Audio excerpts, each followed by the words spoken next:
Muchas gracias.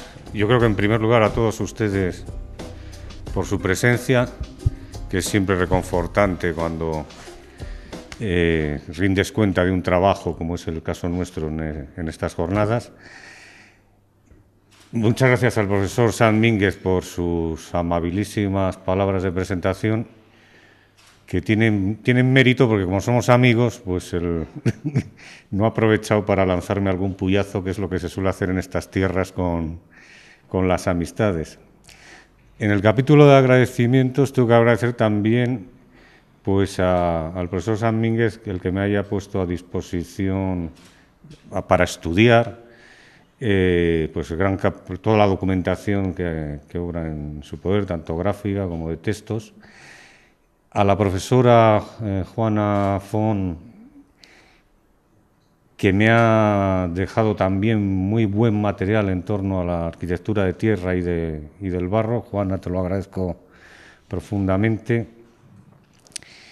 Y a los arqueólogos con los que a lo largo de los últimos años que llevo vinculado al proyecto del Centro de Estudios Baceos o a los distintos proyectos, pues he tenido la oportunidad de departir o de intercambiar ideas u opiniones y me han enseñado a mirar también de otra manera estos restos de la antigüedad, ¿no?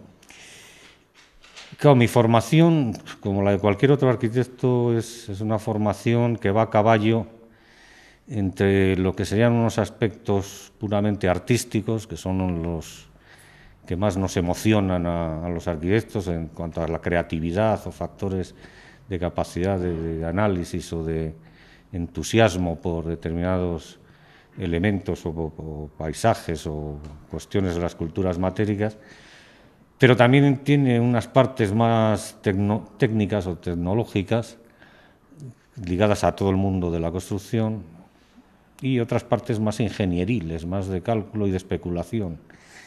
Entonces, tirando de esos bagajes que son los que están presentes en mi formación, como la de cualquier colega, pues he tenido la osadía de aceptar el reto de hablar en torno a lo que hemos llamado, y es el título de la conferencia, una aproximación al mundo, a la arquitectura bacea, ¿no? Normalmente una clase, una conferencia, me gusta titularla por alguno de las conclusiones, algunos de los aspectos en los que se puede concluir la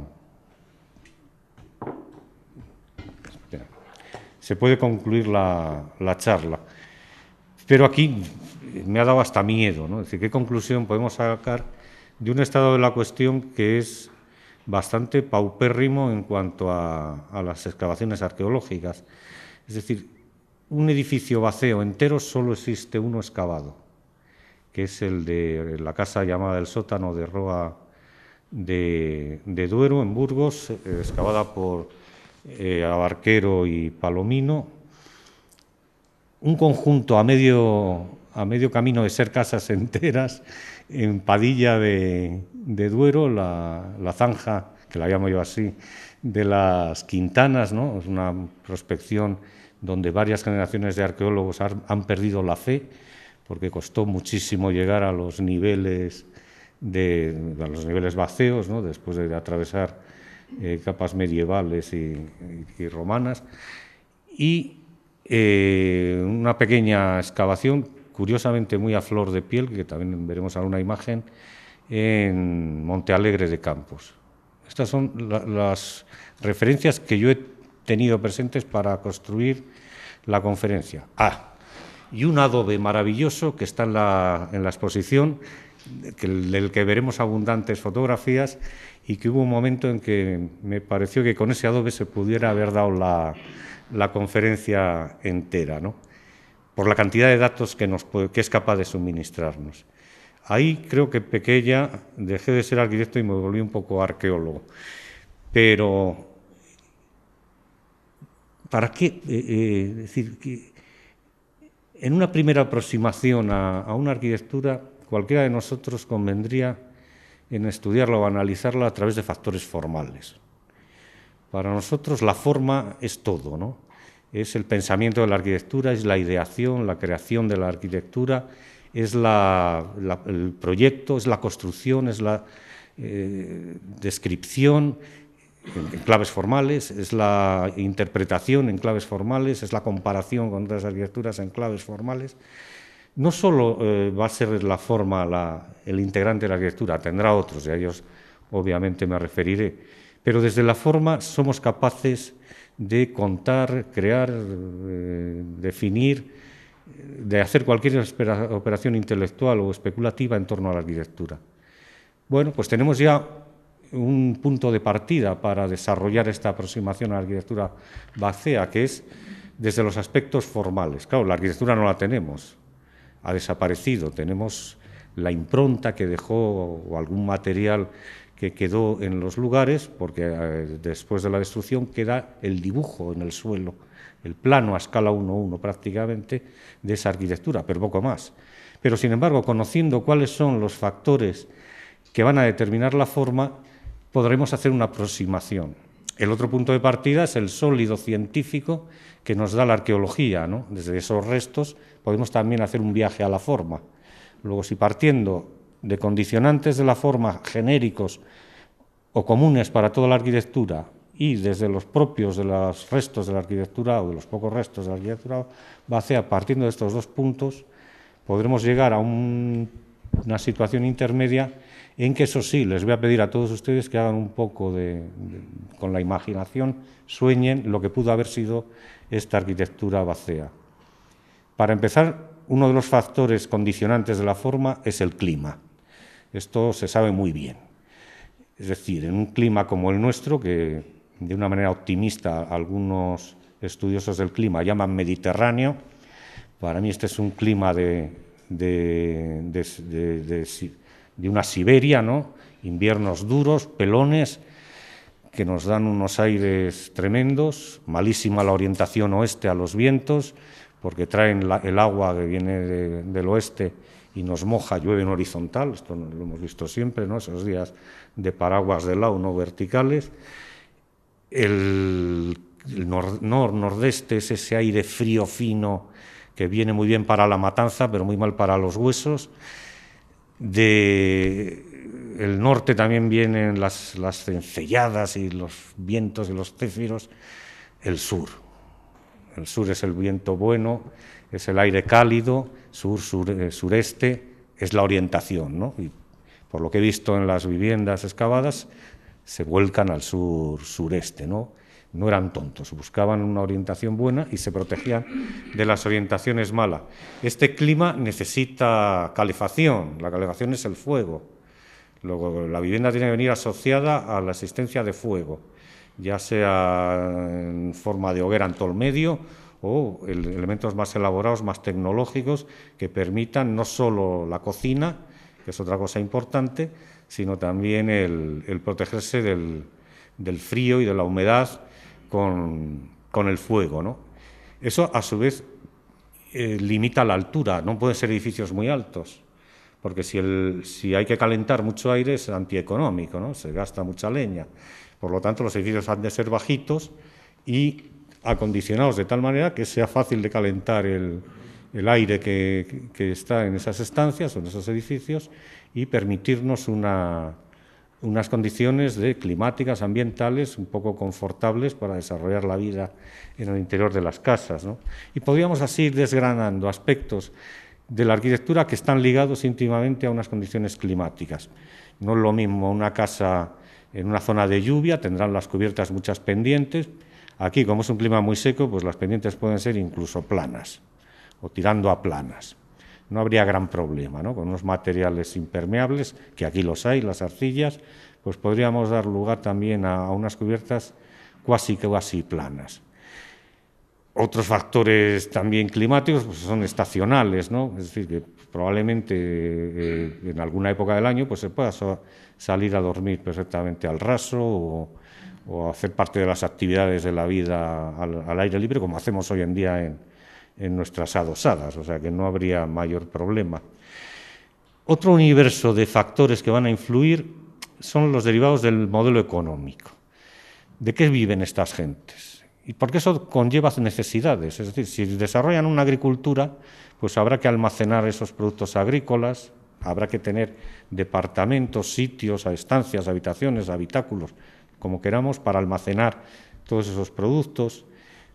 Si tienen agricultura, tendrán aperos de labranza, pues como hoy, ¿no? O sea, habrá unos tendejones, unos sitios especiales para tener todos estos elementos convenientemente controlados y almacenados y a disposición de poder salir a trabajar. Si hay ganadería, pues habrá también elementos ligados al forraje de los animales en épocas duras de invierno, o estabulaciones de algún tipo de animales domesticados, ¿no? Había ocas, porque hemos visto huevos, por lo tanto estarían en algún tipo de recinto más o menos controlado y controlable, las nidadas, etcétera, la reproducción. Pero también eran grandes operarios que manufacturaban productos, ¿no? La lana o la cerámica, que sabemos que construían barrios especializados al margen propiamente de las ciudades que habitaban. En definitiva, el modelo económico nos puede suministrar también muchos datos de cómo puede ser o cómo debía de ser algunos de los aspectos determinantes de la forma de esa arquitectura. Y por último, existirían otros factores, que estos son más socioculturales, ligados a un mundo de creencias o de estatus sociales o de organización social, que lleva a hacer elementos simbólicos o de representación que siempre ha tenido la arquitectura. Sí, cuando hemos entrado en este edificio, hemos entrado a través de una portada impresionante con un cordón. El cordón significa la orden franciscana. Bueno, podríamos hacer un discurso sobre toda la simbología de la fachada. Es una casa palaciega, etcétera, ¿no? Responde sus claves formales a la manifestación de un determinado estatus social o político en un momento determinado de la historia.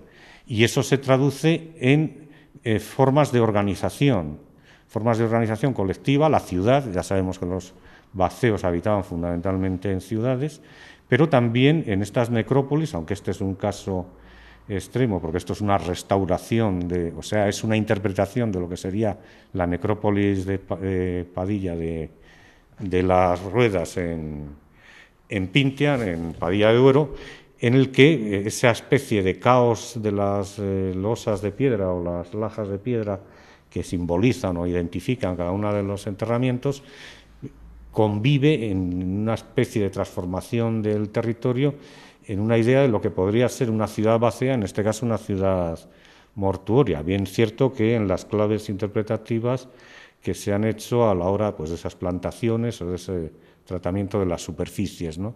No deja de ser otro hecho arquitectónico, pero que es muy importante. Es decir, esas claves simbólicas o de estatus o de anhelos de la arquitectura o de emociones que es capaz de traducir la arquitectura son, en el fondo, y acudiendo a la propia etimología de la palabra arquitectura, lo que demuestra arquitectura por encima de la textura, de lo tocable, aquel intangible presente en el universo formal, el juego de la luz sobre las formas que decía el gran arquitecto Le Corbusier, como definición de arquitectura, es decir, algo añadido, algo que está por encima de la forma, pero que trabaja la forma de tal manera que la vuelve, podríamos decir, mágica, ¿no?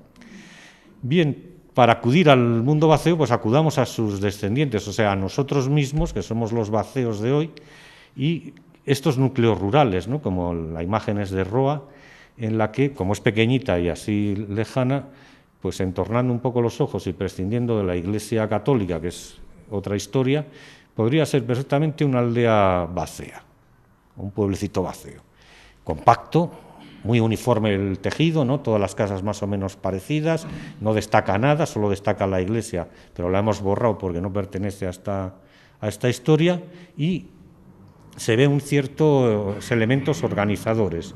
No se preocupen que hay una planta, en este caso de Palenzuela, en la que vemos, por ejemplo, estos elementos, a ver si logro, estos elementos almendrados, ¿no?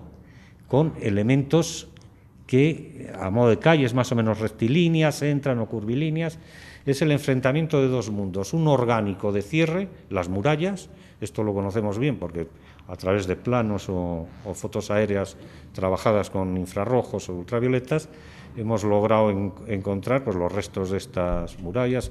Ahora estáis trabajando vosotros en paredes de Nava y unas fotos fantásticas. Y elementos que organizan, ¿no? Porque este es el problema, es decir, podemos tener un caserío, unas lotificaciones, unas parcelas, pero tenemos que dar accesibilidad, entrar, salir. Si existe un elemento amurallado, existe una necesidad y una dependencia de dar a la muralla un mantenimiento. Pensemos la muralla no en claves estáticas de un muro que cierra la ciudad, sino un elemento muy dinámico del cual forma parte ese muro, que se está recomponiendo constantemente, y espacios añadidos donde se separa. Una muralla, en el fondo, es un espacio interpuesto entre el enemigo y nosotros, de tal manera que el arma del enemigo no llegue a nosotros. Como el arma del enemigo va a evolucionar y cada vez va a ser más potente, hay que llevar al enemigo más lejos. Por lo tanto, fosos, refosos, contrafosos, espárragos de Rommel, estacas, todo lo que queramos para ir alejando. Y las ciencias de la guerra avanzan notablemente. Normalmente, además, una ciudad no se rinde por un hecho guerrero, sino por un soborno, una traición, un hecho político que termina por cambiar de bando o de dictador o de tirano la ciudad en cuestión, ¿no? Pero de cara al interior constriñe la ciudad. Y entonces el contacto de la ciudad con la muralla es clave. Esto no tenemos datos.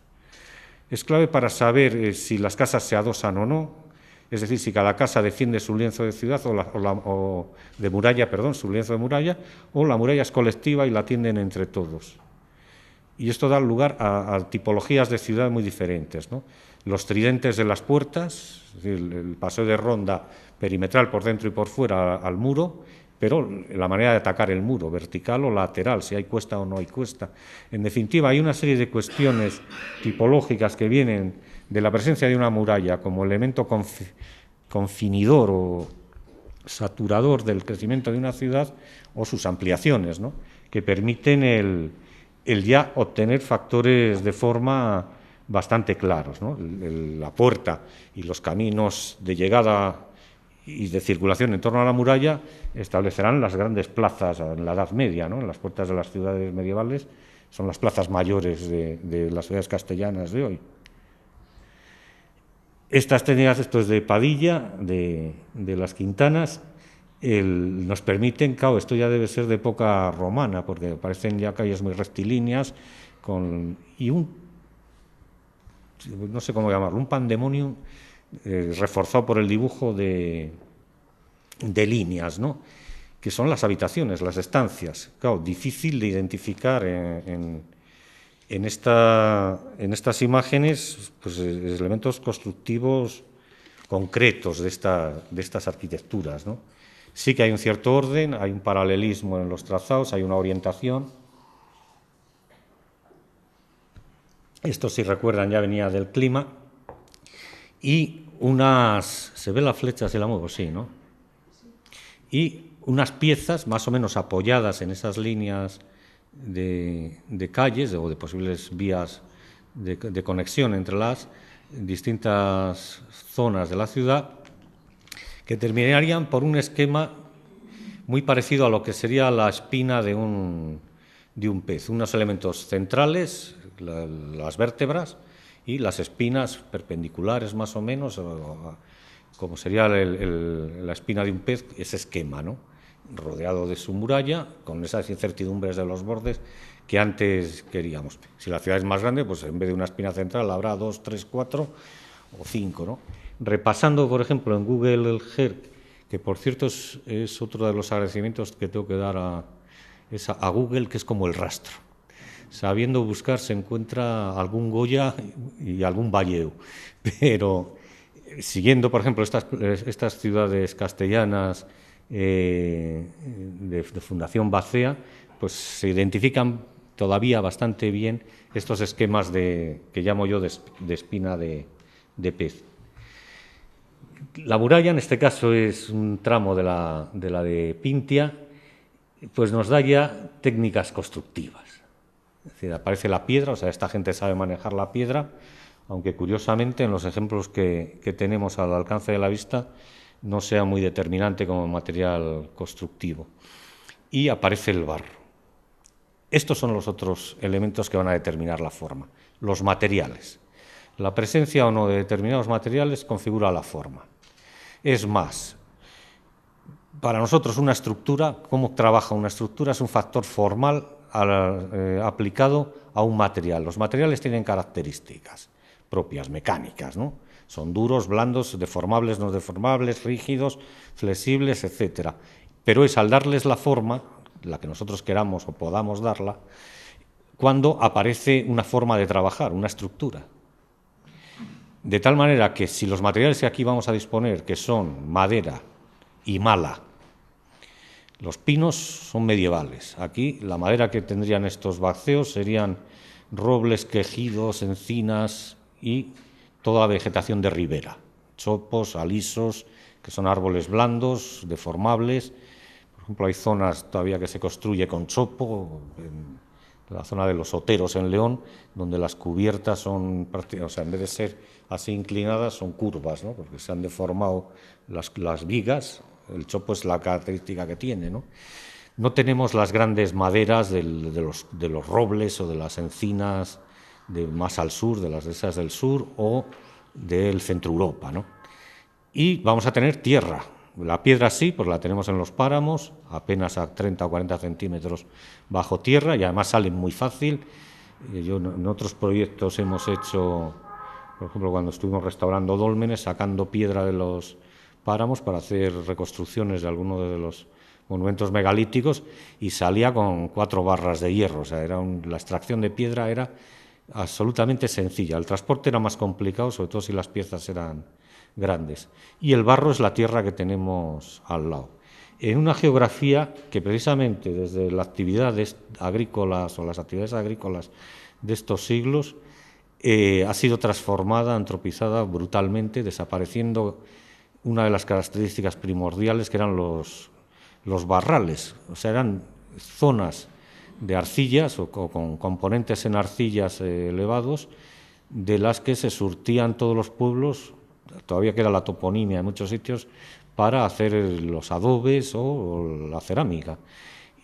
Eran lavajos, se llaman ahora, ¿no? Que son charcos que se forman en las épocas de primavera lluviosas o en invierno, y luego en el estío se secan perfectamente. Aquí les hemos desecado todos prácticamente, quedan algunos. Bueno, ahora se está intentando recuperar la laguna de la Nava o algunas de las zonas húmedas más grandes, pero este tipo de barrales, que eran a lo mejor de 100, 150 metros de diámetro, estaban presentes en todos los pueblos de tierra de campos, y prácticamente el barro que se utilizaba era el que salía de allí, con toda su humedad, al que solo había que añadirle algún tipo de elemento que le diera mayor consistencia. Bueno, con esos factores formales, pues esto podría ser perfectamente una ciudad vacía. Sí, es el norte de África, es Marruecos. Tiene 2 pisos o 3 pisos, pero bueno, es que lo están viendo ya muy detenidamente. Yo quería darles un flashazo y se lo vamos a quitar para darles otro flashazo. Lo otro es lo auténtico, un pueblo del norte de África que tiene una economía similar a la Bacea, y por lo tanto, y un clima un poco más seco, más cálido, pero que podría ser perfectamente esos condicionantes de la forma los que nos llevasen a esa imagen. Esto es la ciudad de Hoynebur, el yacimiento de Hoynebur de la cultura de Hallstatt, que han hecho esta reconstrucción. Esto es arquitectura de tierra también, pero claro, ahí tienen unos bosques fantásticos. La madera se ha convertido en tejas, aunque hay también otro tipo de cubiertas de paja. Hay mucha humedad, por lo tanto salen estos elementos en altura. Hay otro carácter, de esto no hemos hablado, pero podríamos avalarlo también, ¿no? Esta especie de aparcamiento de edificios frente al caos anterior es otro mundo, ¿no? El orden que hay aquí, esta especie de ordenanza de alineación de edificios. Hay otro clima, por lo tanto las cubiertas son mucho más, en este caso son inclinadas, las otras eran planas. Claro, son como imágenes que nos podrían llevar, la una por cultura semejante de origen céltico y la otra por condicionantes formales. La otra vía, la de arqueología, esto es Monte Alegre, ya veis que está muy superficial el yacimiento, nos empiezan a aparecer ya datos, no suposiciones. Y los datos, lo primero que llama la atención es la proliferación de agujeros. Luego uno se tranquiliza cuando sabe que los agujeros han ido haciéndose a lo largo de siglos, hay de etapas medievales, posteriores, hay otros que son de las propias etapas vacceas, porque empiezan a ser esos sitios donde almacenar. Es decir, si yo tengo que conservar algo en sitio alejado del sol, fresco y seco, que es lo que dicen las botellas de cualquier producto, ¿no? Manténgase lejos de, pues qué mejor sitio que la bodega, bajo tierra, ¿no? Es decir, pues hacemos un tipo de almacenamiento protegido, podemos forrar el hueco de elementos vegetales, de cerámicos, de lo que queramos, para incrementar o potenciar determinadas características de la conservación de esos elementos, ¿no? Pero también sorprende, por ejemplo, que hay una muy buena pavimentación, todo ese pedregal es el pavimento de la calle, esas piedras bien dispuestas, es una calle pavimentada, o sea, había una buena policía urbana. Sin embargo, en las casas, o lo que aparecen de las habitaciones, aparece esta hilera tan delgadita, que son la delimitación del barro, ¿no? De las paredes de barro. Esto es algo común a todos los yacimientos que he podido estudiar, en los que estas paredes son extremadamente delgadas. Frente a la arquitectura del barro que nosotros conocemos, que está aquí en Palencia, aquí en la ciudad, y si no, saliendo antes de 10 kilómetros tenemos magníficos edificios, donde estamos ya en 90 centímetros, 1 metro, esto estamos en 10, 12 centímetros de espesor. Claro, esto tiene unos problemas de mantenimiento brutales, es decir, esta arquitectura se pasaría en el día haciendo reformas y reparaciones, porque se les vendría abajo cada 2 por 3. Solo se podría aguantar si iba asociada a elementos de madera, pies de madera, postes de madera por doquier. Y eso permitiría el tener una cierta estabilidad este tipo de paredes, porque 10 centímetros es lo que hoy utilizamos para hacer un tabique de separación entre 2 habitaciones, de ladrillo cocido, no de barro, no de adobes de barro o de otras técnicas de barro que ahora veremos. Y el otro elemento que llama también la atención es que el nivel de destrucciones es prácticamente total. Claro, si está hecha de tierra y ha sufrido un incendio, porque estas han perecido todas por incendio, la tierra ha caído encima, la tierra ha vuelto a la tierra, casi una maldición bíblica. Entonces ha desaparecido la forma, se ha convertido en lo que era previamente, ya no hay adobe, hay tierra que al hacer la excavación, lo que estamos levantando en el yacimiento es las paredes, pero las paredes convertidas en polvo, solo la impronta del contacto con el plano de tierra que suelen ser tierras apisonadas, es decir, el propio material pisado y apelmazado para hacerlo duro, esto lo tenemos que investigar, que si hay algún componente graso, porque en otras culturas es normal a estos pavimentos añadir algún tipo de grasa como un encerado, ¿no? Que le dé una mejor consistencia. Pero también cabe pensar que sobre esos pavimentos pues habría un tipo de pavimento vegetal o de fibras vegetales tipo alfombras.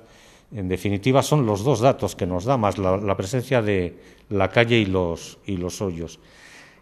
No es el caso, pero en otros yacimientos, en Roa, lo citáis vosotros, en Padilla lo hemos visto también, aparecen ligados a ese nocimiento, a ese arranque desde el suelo, desde el pavimento de las paredes, aparecen asociados durmientes de madera, se llaman así, vigas horizontales de madera puestas en el suelo.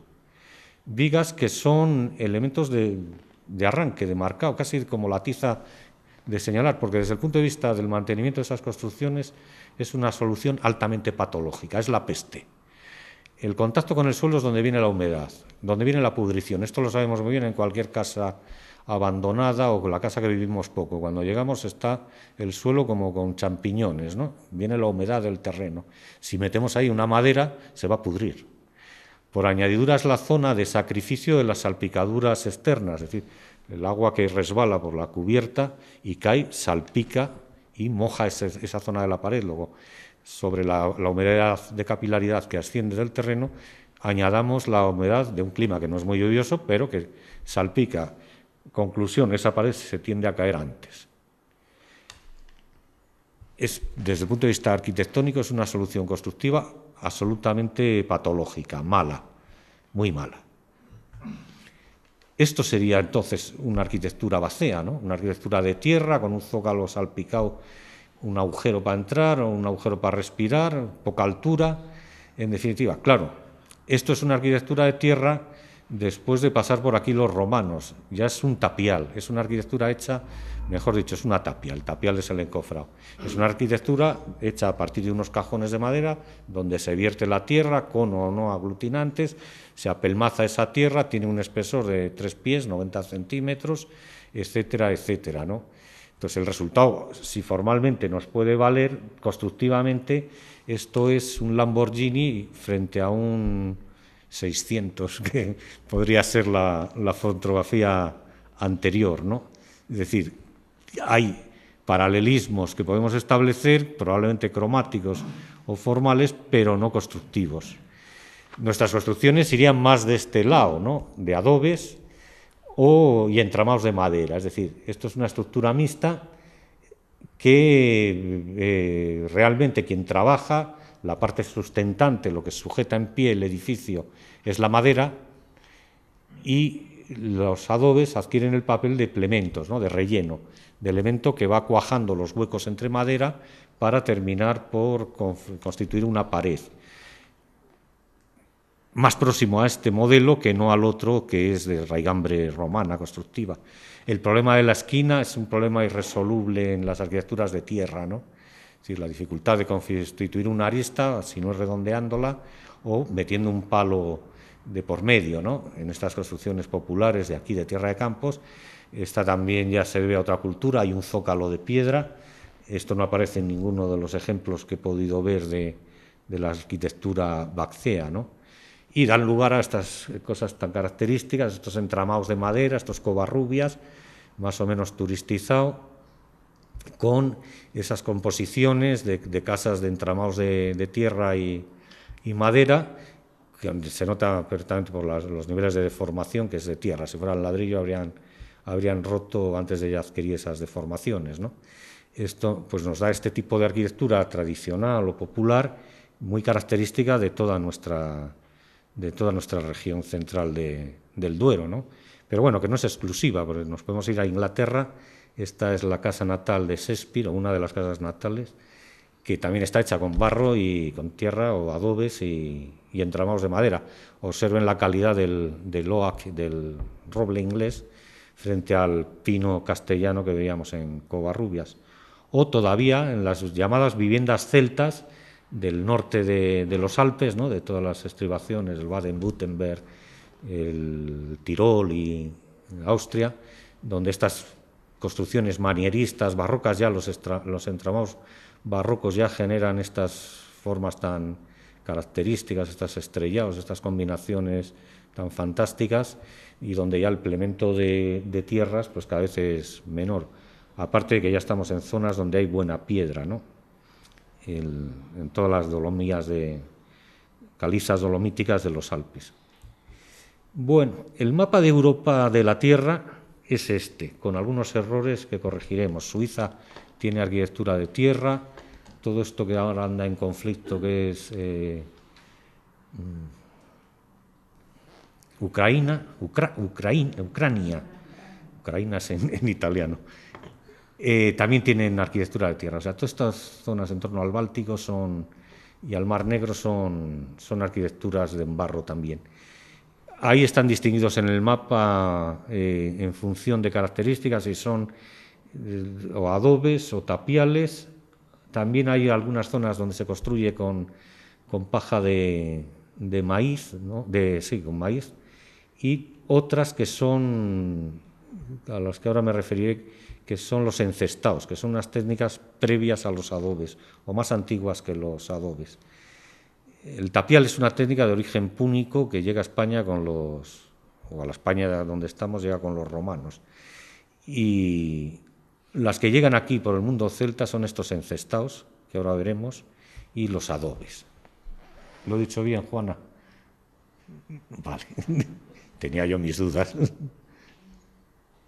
A ver dónde era aquí. Bueno, volvamos a la arqueología. Esto es el Soto de Medinilla, la etapa esta más antigua, que ahora no me acuerdo cómo se llamaba. Carlos, dímelo tú, que no lo busco. El Soto inicial, 900-700 antes de Cristo, ¿no? Donde, si se fijan, se ve fatal, pero bueno, yo se lo cuento. Hay una hilera de agujeros, uno al lado del otro. Aquí aparecen otros postes más separados. Y luego aparece la estructura de un banco perimetral. Estas son construcciones circulares, pues el banco se acomoda, ¿no? O más o menos circulares. Estamos ante una construcción que es a base de colocar postes de madera uno cerca del otro, que luego llevarían cosida entre medias esto que estáis viendo aquí, que están viendo aquí, que son los entramados con el encestado, ¿no? Las ramas, varas más flexibles, se teje, ¿no? Como quien hace un tejido en la trama y la urdimbre de un telar, pues hecho en elementos de madera. Y sobre eso, normalmente mujeres y niños, porque tienen más habilidad y paciencia, son las que dan estas tortas de barro y terminan por cuajar una pared. O sea, a base de dar barro, ¿qué es lo que sujeta? La estructura interior, el encestado, que es como llamamos a estas técnicas. Y el barro termina siendo la arquitectura aparente, la vista, pero no es la estructura es la madera. Y el conjunto entre madera y barro termina por cuajar este sistema constructivo que ya vemos que está presente en el Soto, en este periodo inicial, ¿no? De 900-700, con estas reconstrucciones más o menos ideales, ¿no? En las que aparecen estas paredes delgadas, que son los encestados, el fuego central y el banco perimetral, y unas cubiertas más o menos inclinadas, se supone que de material orgánico. De las cubiertas hablaremos luego al final, que también es un elemento discutible. Y bueno, pues con alguna cosa rara, como que no cuadra lo de entrar con unos peldaños. Yo creo que esto más bien son los porches de sentarse es decir, que son elementos que cubrirían entero, un medio porche, el umbral de la puerta, ¿no? Esto se veía antes, por ejemplo, mucho en el ámbito rural, una zona donde la gente salía o a coser o a charlar o a lo que fuera, y estaba medio dentro, medio fuera de la casa, ¿no? En un ten con ten que vigilaba la casa, pero tomaba la fresca de la tarde. Vale. En otra etapa posterior, en otro soto, ¿no? Que es en el llamado periodo pleno, ya aparecen los adobes. Esto está muy destruido porque, claro, esto ha desaparecido, habrá estado la intemperie y la lluvia y los fuegos han ido limando. Pero ahí ya veis que los adobes no es lo que veíamos en los encestados, ¿no? Tan finos, sino ya tienen espesores que yo he calculado por las fotos, pues estar en torno a los 10-15 centímetros de espesor. Esto nos da para hacer una pared de 1,80 de altura, solo con el adobe, ¿no? Por un problema de esbeltez, es decir, con más altura se nos cae, revienta. No es capaz de sujetarse a sí misma. Para tener más altura tendría que tener más espesor. Entonces son leyes de los cálculos de pandeo, ¿no? de los materiales. Lo que pasa es que, claro, una cosa es el modelo matemático y otra cosa es la realidad, ¿no? Siempre la realidad es más dura o más potente que los cálculos que nosotros hagamos. Claro, este tipo de viviendas son pequeñas, son en torno a 15-16 metros cuadrados las normales. Hay alguna más grande de las excavadas en el Soto que llega casi al doble, a unos 30 metros cuadrados. Ahí no cabe nada. Entonces la vivienda no hay que entenderla solo como ese habitáculo, sino como un conjunto de dependencias, que es lo que estamos viendo ahora, que son esos almacenes, esos otros espacios para otras actividades que no son estrictamente calentarse, dormir, comer, etcétera, ¿no? Funciones básicas que sí que se harían en esa habitación que podemos llamar principal, pero otras actividades de la vivienda quedan relegadas a un conjunto de piezas que son como satélites en torno a la sala principal. Claro, esto da lugar a un caos urbano, ¿no? Es decir, que la casa, con un elemento importante y elementos más pequeños o más anexos, otro, sería una especie de variabilidad volumétrica tremenda, sin ningún factor de orden, ¿no? Eso, sin embargo, en el mundo, bueno, esto sigue todavía aquí, estos elementos añadidos, ¿no? Todavía en algunos sitios en Tierra de Campos podemos ver estos hornos exteriores, estos habitáculos que se sacan de la casa por las razones que sean. En las Quintanas tenemos este otro orden, ¿no? El orden de adosar unas cosas con otras. Ya no hay espacios intersticiales entre las piezas. Aquí está todo uno pegado a otro, ¿no? De nuevo vemos características que ya habíamos visto, como el adobe como pared ya puesto de canto. Vemos agujeros, en esta foto hay menos, pero bueno, había muchos agujeros que son improntas de postes, o también agujeros de almacenamiento, que en esta foto no veo ninguno. Este podría ser, no sé. Y vemos un espacio muy raro, que es este, que es una especie de callejón. Claro, la arqueología nunca tiene suerte, siempre pica en el sitio peor, ¿no? Y aquí, en vez de picar en la fachada de la casa, vimos en un callejón interior. Es decir, este espacio que queda entre medias sería la divisoria o una calle entre estas casas de arriba y estas casas de acá, que son las partes traseras de las casas. Las fachadas principales estarían al otro lado, porque por aquí no puede pasar una persona. Son apenas 70, 80 centímetros de ancho. Si contamos el vuelo de la paja o de la cubierta de lo que fuere que cae sobre esa fachada, se juntarían. Prácticamente eso es una cacera, es la recogida de aguas. Como mucho una persona para limpiar o mantener, pero no es para dar acceso a una vivienda. O sea, tiene unas dimensiones por debajo de... Aquí tenemos los dibujos y vemos ya esa idea compacta que nos pone en relación con la imagen que veíamos al principio de Roa, ¿no? Todo edificado, con muy pocos espacios intersticiales, duplicados, comparten unas casas y otras elementos. Abajo en colores es una interpretación hecha por el profesor San Mínguez, en la que los puntos rojos son los fuegos. Dice, bueno, pues vamos a identificar casas por fuego, ¿no? Parece un sistema lógico. Y cada color correspondería a casa. Hay una lotificación básica, más o menos de anchura, que está en torno a los entre 6 y 7 metros. Hay algunas que pueden ser el resultado de agregar dos parcelas previas. Hay otras que, como están en el borde, ya no están perdidas ni se sabe. Pero sí que hay como una cierta homogeneidad a la hora de establecer los lotes, las parcelas. Algunas un poco más pequeñas. Y luego, cómo se subdividen. No hay elementos estructuradores, a una habitación se pasa a través de otra, de tal manera que seguir una secuencia de cómo podría ser una de estas casas se vuelve absolutamente imposible, ¿no? Hay unas pautas de utilización de esa crujía de 6 metros que da lugar a unos anchos de vez y media, por ejemplo, en este caso, ¿no? el ancho frente al largo. Esta yo creo que es una pieza que luego, por lo que veremos en la vivienda de Roa, o lo vamos a ver ahora, sí que da lugar a un código de proporciones bastante claro, pienso yo, pero que en definitiva no nos da la casa entera, ¿no?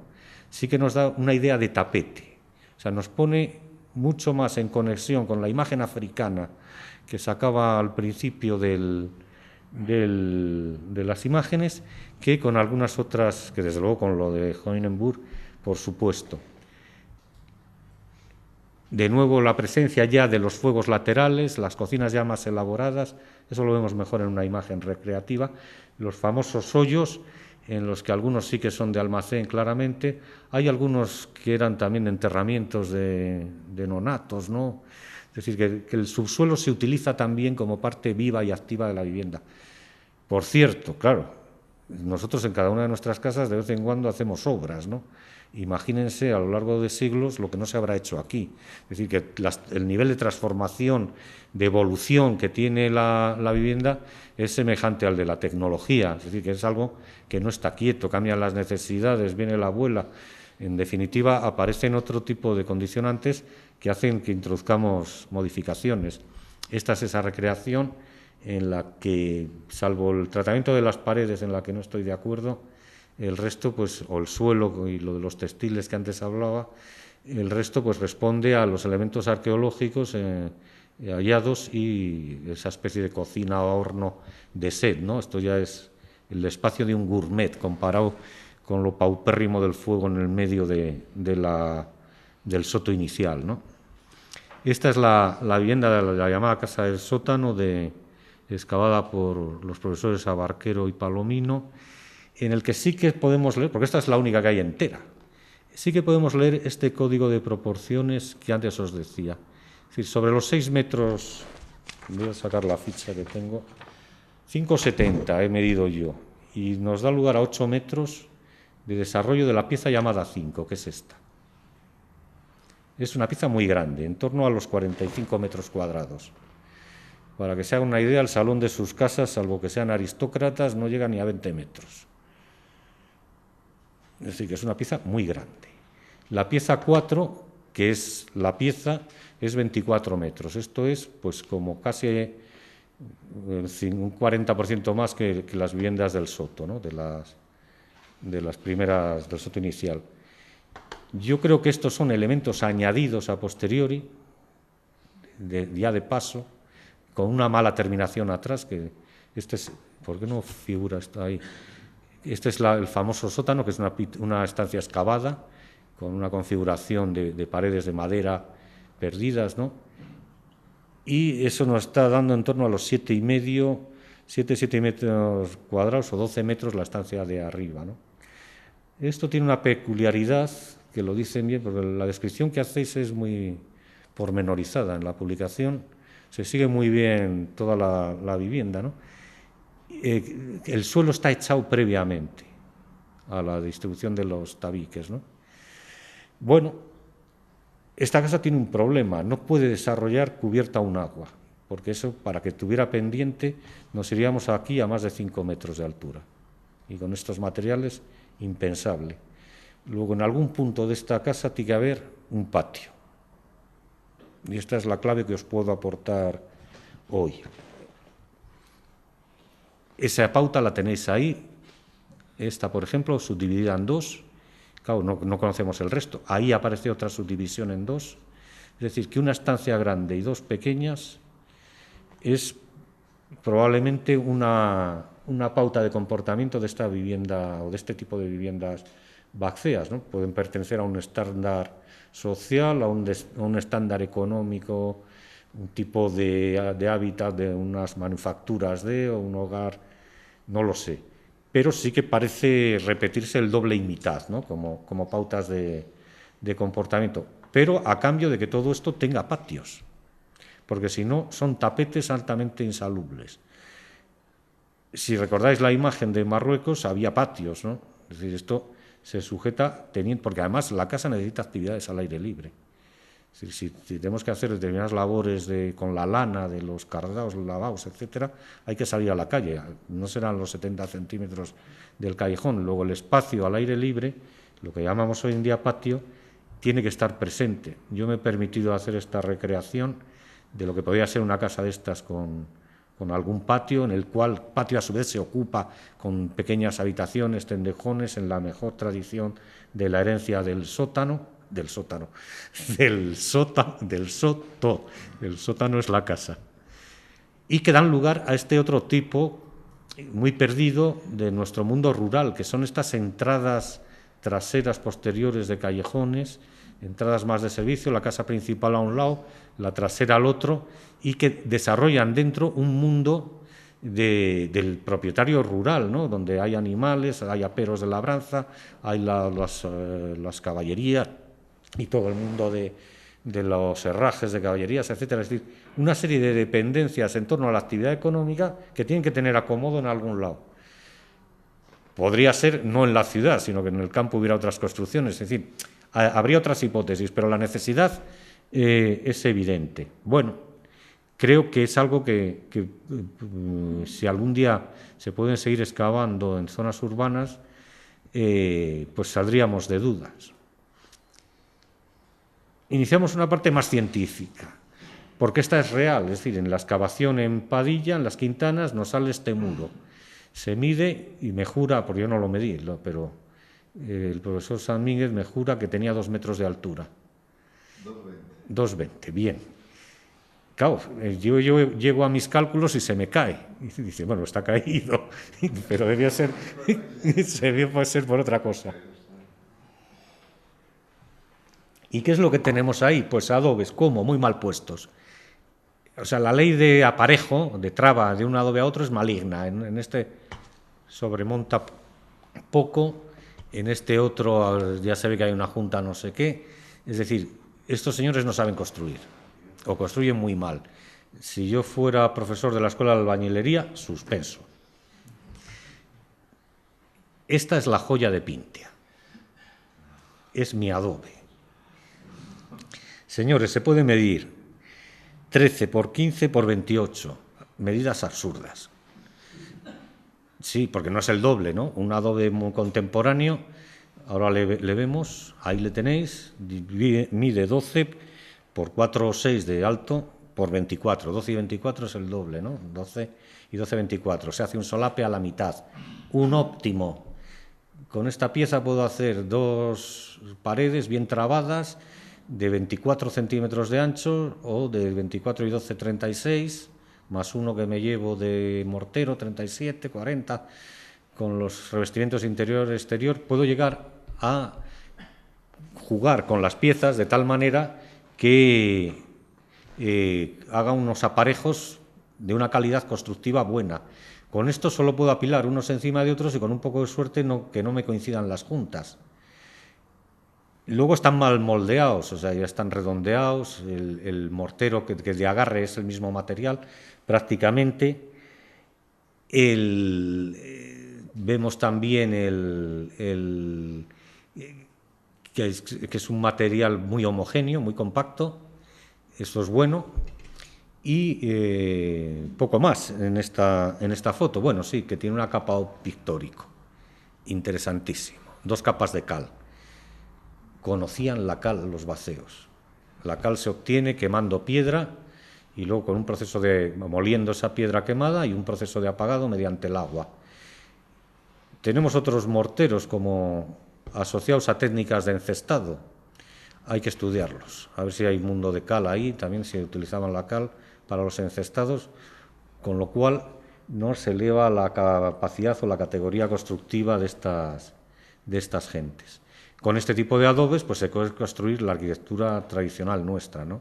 Que está, insisto, que es de origen, o está traída aquí por los romanos, a base ya de zócalos sólidos de piedra con esos perpiaños y la pispalla para calzar, los adobes puestos de tizón, es decir, la cara larga hacia adentro, aunque hay algunas hiladas sogas, es decir, es un aparejo de una gran estabilidad, ¿no? Protegidos de las humedades, el zócalo, etcétera, etcétera, ¿no? Nada que ver con los adobes de Padilla o del Soto. O en el caso de los entramados, estos entramados ya, aunque sean de maderas de pino, con las diagonales que estabilizan a movimientos horizontales, porque ese es el problema que tienen, e incluso ya con acabados por encima tapando la madera para protegerla, ¿no? Aunque se han perdido en la mayoría de los casos. Claro, y es que esta arquitectura la vemos muy desnuda, ¿no? Son siglos de abandono de esta tierra irredenta nuestra, en la que se ha perdido las costumbres de los enfoscados, de los aplanados, de los retundidos, de todas las operaciones que normalmente se hacían prácticamente cada año, ¿no? Llegaba esta época del año y se atendía a cuidar la casa, a darle un remozado, a revestirla. Me acuerdo en mi infancia, por ejemplo, en pueblos de Castilla, que todavía se veían, ¿no? Llegar la primavera o cuando venía la fiesta, la gente pintaba las fachadas porque iba a pasar la procesión y entonces no iba a pasar el santo y ver la casa sucia. Bueno, nuestra joya nos depara también cosas muy interesantes. Ahí estamos viendo en la testa Estoy señalando en el dedo. El mortero, ¿no? Que es prácticamente igual. No sé desde dónde están ustedes sentados, pero se ven perfectamente la impronta de las fibras vegetales que se han añadido al barro para hacer.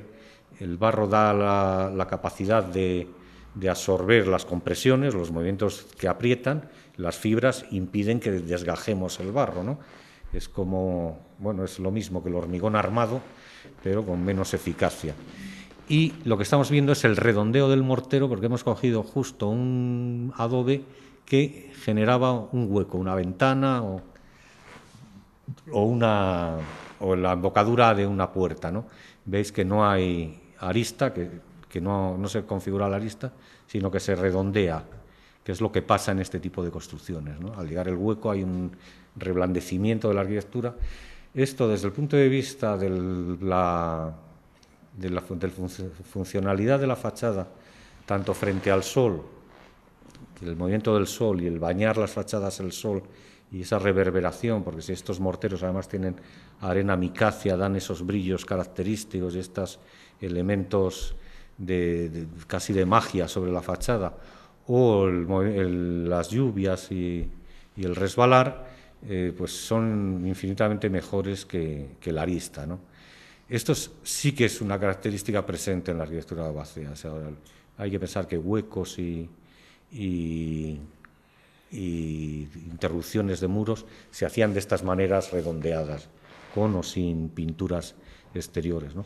Que esto ha sido también tradicional en nuestra arquitectura, ¿no? Con mayor o mejor tino, y bueno, algunas operaciones como esto lo he traído más que nada para decirles a todos ustedes que si hay una cosa prohibida absolutamente para conservar la arquitectura del barro o de tierra, es el cemento. Es decir, si ustedes tienen una casa de tierra o tienen que reparar cualquier cosa construida en tierra y madera, no pongan nunca cemento. El cemento va a destrozar la casa de barro, se lo va a comer. Llevo 30 años diciéndolo, no me ha hecho caso nadie. Siguen usando cemento, pero bueno, yo no pierdo la fe, ¿no? Y por último, muy interesante, ¿ven esas huellas que quedan en el adobe verticales? Estas rayas, y este agujero, esto es producto de la herramienta, ¿no? Para coger el adobe y no deformarlo, se clava, clac, y se levanta. Y lo otro es para mejorar la adherencia de los morteros. Esto nos va a poner directamente en relación con el origen de las técnicas del barro, es decir, el paso previo o el paso intermedio entre los encestados que recuerdan de las paredes tejidas de maderas con las tortas de barro dadas con la mano y los adobes, que son las glebas. No hay molde, se moldean con la mano y se van fabricando este tipo de forma que se ponen a secar y con la que se hacen las paredes así, que son el origen de las espinas de pez que estamos tan habituados a ver en los entramados de madera, ¿no? Esa disposición. ¿Por qué? Porque es más estable. Estamos construyendo una pared de barro antes de inventarnos el adobe. Estamos construyendo una pared con tortas de barro, pero ya sin el entramado de madera. Pues bien, la conclusión es fácil. Si tenemos todavía cimientos de madera en las viviendas bacéas, si las técnicas se aproximan más a las glebas como construcción de paredes que a los adobes contemporáneos o modernos, si son un paso más y están presentes los entramados, pues estamos en una fase evolutiva de un sistema constructivo que todavía no ha llegado a su mayor esplendor constructivo, a su momento óptimo, que sería el adobe, ¿no? O sea, es una arquitectura en un estadio de evolución que no llega a definir unos sistemas constructivos verdaderamente óptimos. Le ha faltado un hervor a esta arquitectura. Otros elementos de los que tenemos muy poca, nada prácticamente, son las cubiertas, ¿no? En nuestro ámbito geográfico este tipo de cubiertas es muy normal, ¿no? Crear con unos palos de cualquier manera una estructura, luego una subestructura con ramas y hojas y terminar con tejas, ¿no? Claro, la teja es de origen romano también, ¿no? Nosotros nos hemos dado más a las escobas o a estos tipos de vegetaciones. Ahí se puede ver bien lo que es el azote, el hostigo del agua de poniente, sí, del oeste, ¿no? Cómo hay que proteger la pared de tierra porque se estaba desapareciendo, ¿no? con las lluvias horizontales. Pues estas son nuestras cubiertas. Estas son un teitado, esto se está haciendo ahora en los ancares leoneses, ¿no? Con pajas de centeno, en los que se coge entera ¿cómo se llama esto? La gavilla, con incluso las espigas, ¿no? Y con esto se van, los cuelmos se llamaba esto, o los llaman esta gente. Yo tuve hace muchos años una experiencia de reconstrucción de una serie de payozas en los ancares, que luego se las cuento. Pero bueno, básicamente estas son las cubiertas de paja, ¿no? Podrían ser o de escoba, como antes, o de ramas de estas, o de paja, que son de una gran calidad. Aquí tenemos, por ejemplo, esto es una construcción, no sé si lo ven bien, pero es de encestado. Esto es del país de Gales, y ya es una cubierta de paja de centeno muy trabajada por las lluvias y el tiempo, ¿no? Que adquieren esto. Que esto se adquiere, esto es por ejemplo una payoza, claro, olvidémonos que es de piedra, pero bueno, lo traigo por la adaptación al terreno y las vertientes, ¿no? Los vientos dominantes, las pendientes que sean poco perpendiculares hacia el hostigo, más perpendiculares al tiempo bueno, y esto propicia un microclima que es fantástico. La gran cultura constructiva que tiene esto es tremendo, que esa es la que tendrían los baceos también, obviamente.